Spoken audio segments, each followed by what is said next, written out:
Women and children in the region of Darfur continuously face the hardships of disease, famine, and oftentimes losing family members.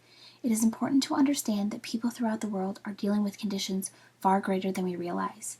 It is also important for the human race to be informed on such a devastation for an entire race of people.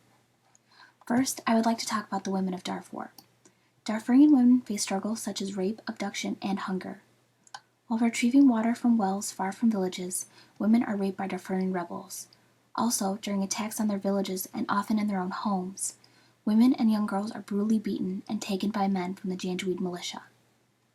Attacks on women are characterized by extreme physical abuse.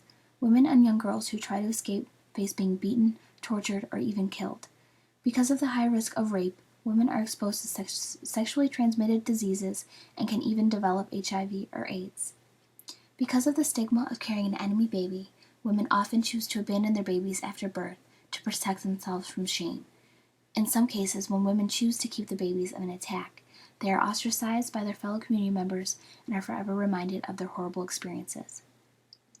According to Human Rights Watch, acts of sexual violence committed as part of widespread or systematic attacks against the civilian population in Darfur can be classified as crimes against humanity and prosecuted as such. Even though this has been stated, there is no evidence of penalties to people who commit these crimes against women. The children of Darfur watch violence occur every day, and there is nothing they can do to stop it. Since many of the children born in Darfur are abandoned, children who survive in refugee camps have no idea who their mothers are and don't understand why they are alone. These young children witness bombings on their villages and watch Janjaweed militia pillage and destroy the remains of what is left. According to Chaikin, the leading cause of death in children is malnutrition. Even when children are in refugee camps and are receiving aid from other countries, food and water can at times be extremely limited. And like the women of Darfur, children are susceptible to numerous diseases. Infections such as dysentery are the most common.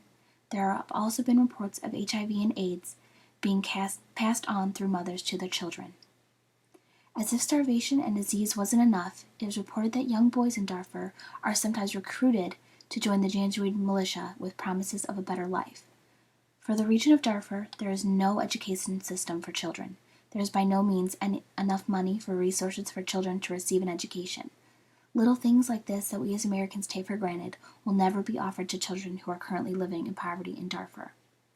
The situation for women and children of Darfur will be ongoing until the conflict is ceased. There are solutions that can be done if others are willing to help. All it takes is a little time from others around the world who care enough to help save lives.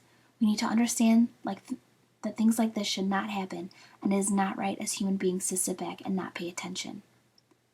For more information about how you can help the women of Darfur get firewood without having to leave their homes and risk harm, please visit darfurstoves.org. And for more information about the children of Darfur and what you can do to help, please visit childfund.org.